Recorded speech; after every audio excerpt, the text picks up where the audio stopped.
തീയൊന്നും കത്തിക്കാതെ ഒരു സ്വീറ്റ്, ലൈറ്റായിട്ടുള്ള മധുരമേ ഉള്ളൂ, എന്നാൽ നല്ല ക്രീമി ടെക്സ്ചറിൽ കണ്ടോ നമ്മുടെ ഐസ്ക്രീം പോലെ ഇരിക്കുന്ന ഒരു സ്വീറ്റ് ഉണ്ടാക്കിയാലോ. അധികം പണിയൊന്നുമില്ല ഈ സ്വീറ്റ് ഉണ്ടാക്കാൻ. ഇതൊരു നോർത്ത് ഇന്ത്യൻ റെസിപ്പിയാണ് കേട്ടോ. അതിനായിട്ട് ആദ്യം ഒരു പാത്രം എടുക്കുക, അതിലേക്ക് ഇതേമാതിരി ഒരു കോട്ടൻ്റെ ഒരു തുണി വയ്ക്കുക. എന്നിട്ട് ഒരു 250 ഗ്രാം കട്ട തൈരാണ് ഇട്ട് കൊടുക്കുന്നത്. അധികം പുളിയുള്ള തൈരല്ല നമ്മൾ ഇതിനായിട്ട് ഉപയോഗിക്കുന്നത്. നോർത്ത് ഇന്ത്യൻസിൻ്റെ സ്പെഷ്യാലിറ്റി ഉള്ള ഒരു സ്വീറ്റാണ് ശ്രീഖണ്ഡ്.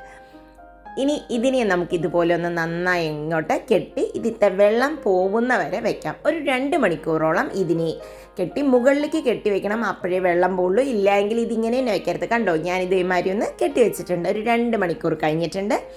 ഇനി നമുക്കിതിനെ റിമൂവ് ചെയ്യാം.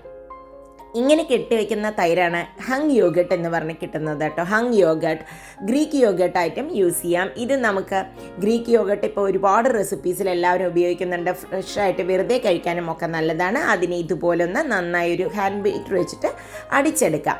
ഒട്ടും തന്നെ കട്ടയൊന്നും എവിടെയും പാടില്ല. ഒരു തൈരാണെന്നൊന്നും ഇത് തോന്നില്ല. അതിലേക്കൊരു 1/2 കപ്പോളം പഞ്ചസാരയാണ്, പൊടിച്ച പഞ്ചസാരയാണ് ഇട്ട് കൊടുക്കാനായിട്ട്. നോർമൽ പഞ്ചസാര എല്ലാം ഇട്ട് എടുക്കേണ്ടത്. 1 ടീസ്പൂണോളം ഏലക്കയും പഞ്ചസാരയും കൂടി പൊടിച്ചതും കൂടി ഇട്ട് കൊടുത്തിട്ടുണ്ട് കേട്ടോ. ഇതിന് ഏലക്കയുടെ ഫ്ലേവറിലാണ് ഞാൻ ഇന്ന് ഉണ്ടാക്കുന്നത്.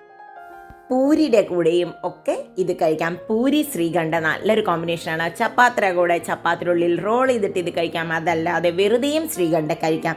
താലിയൊക്കെ കഴിഞ്ഞ് കഴിഞ്ഞാൽ സാധാരണയായിട്ട് അവർ തരാറുള്ളതാണ് ഇത് ശ്രീഖണ്ഡ്. അപ്പോൾ അതാ ഇത്രയേ ഉള്ളൂ കേട്ടോ. ഞാനതിനെ സെർവിങ് ബൗളിലേക്ക് വെച്ചിട്ടുണ്ട്. ഇത് ഐസ്ക്രീമിനെ പോലെ തന്നെ സോഫ്റ്റാണ്. ലൈറ്റായിട്ടുള്ള ഒരു പുളി, ഒരുപാട് പുളിയൊന്നുമില്ല, തൈര് കൊണ്ടുണ്ടാക്കിയതാണെന്ന് പറഞ്ഞിട്ട് സൂപ്പർ ടേസ്റ്റി ആയിട്ടുള്ള ശ്രീഖണ്ഡ്. അപ്പോൾ എല്ലാവരും ഒന്ന് ട്രൈ ചെയ്ത് നോക്ക്. അഭിപ്രായങ്ങൾ അറിയിക്കാൻ മറക്കരുത് കേട്ടോ. നല്ല ടേസ്റ്റിയാണ്. വീണ്ടും അടുത്ത വീഡിയോയിൽ കാണാം. അതുവരേക്കും ബൈ. Thank you.